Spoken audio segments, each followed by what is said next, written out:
పోలేరమ్మ జాతర అంగరంగ వైభవంగా నిర్వహించారు. తిరుపతి జిల్లాలోని ప్రసిద్ధిగాంచిన ఈ దేవాలయానికి ప్రత్యేకమైన గుర్తింపు ఉంది.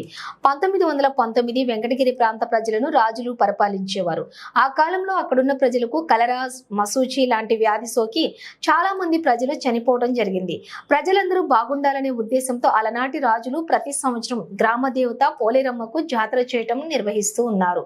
అందులో భాగంగా ఈ సంవత్సరం కూడా వెంకటగిరి శాసనసభ్యులు కురుగొండ్ల రామకృష్ణ ఆధ్వర్యంలో అమ్మవారి జాతర నిర్వహించడం జరిగింది. ఈ యొక్క కార్యక్రమానికి ప్రతి సంవత్సరం లాగే రాజులు, వంశస్థులు వారి యొక్క ఇంటి వద్ద నుంచి అమ్మవారికి సారే మొట్టమొదటిసారిగా ఇవ్వడం జరుగుతుంది.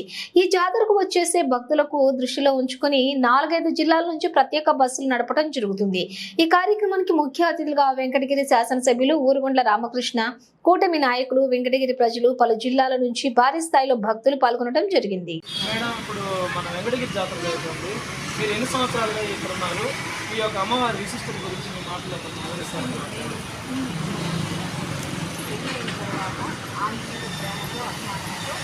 ప్రతి సంవత్సరం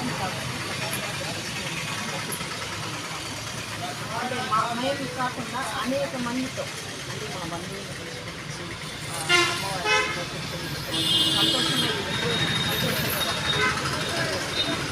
ఇట్లా జాతర విశిష్టత, అమ్మవారి విశిష్టత అంటే మాకు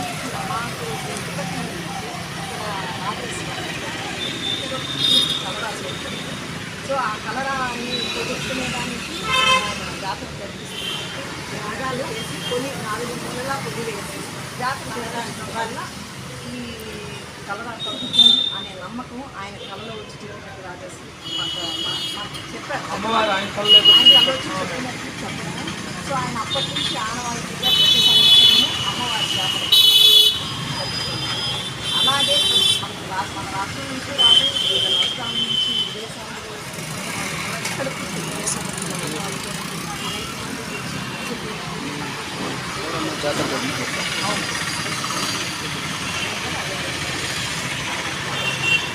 ప్రతి సంవత్సరం ఇంత ఈ విధంగా ఇక్కడ మేము చూసినంతట్లో జనం చాలామంది ఉన్నారు ఎక్కువ. ప్రతి సంవత్సరం కూడా ఇంతే ఉంటారు ఇక్కడ. ఈ సంవత్సరం పెరుగుతూనే ఉన్నారు జనం. ఇప్పుడు చూడండి, ప్రతి సంవత్సరం ఏర్పాట్లు మారిపోతూనే ఉన్నారు. ఇప్పుడు కొత్తగా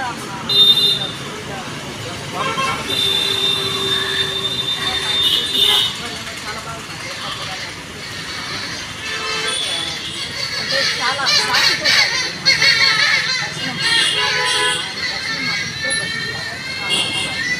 చాలా అంటే ఏ ఇబ్బందులు లేకుండా గెలిపించలేకుండా లాస్ట్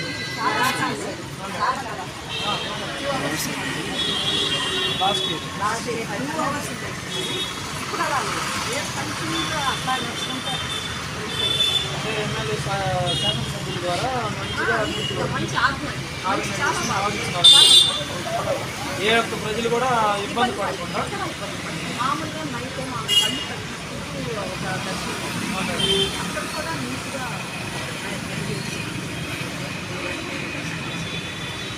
సో ఇప్పుడు కూడా చాలా బాగా కళ్ళు కట్టి అక్కడి నుంచి మళ్ళీ అత్తగారికి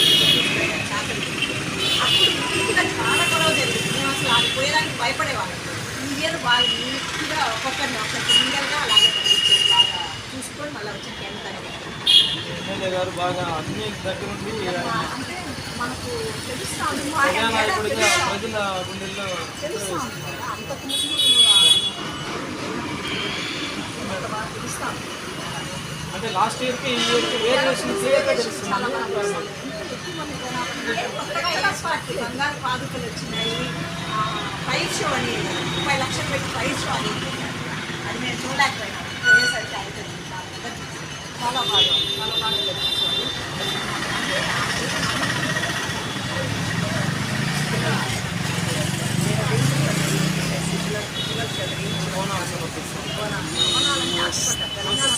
ఇక్కడ మనం మొలకలు చెప్తే నవధాన్యాలకి మనకి మళ్ళా వేట బదులు ఏదో చెప్పడం ఈ ఇయర్లో ఏదైనా మనం ముట్టుకుంటే నెక్స్ట్ ఇయర్కి ఖచ్చితంగా నెరవేర్చాలి.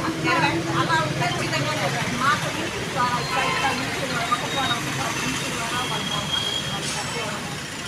మళ్ళీ మరి ఇయర్లీ అక్కడ జనాభా పెరుగుతున్నారా?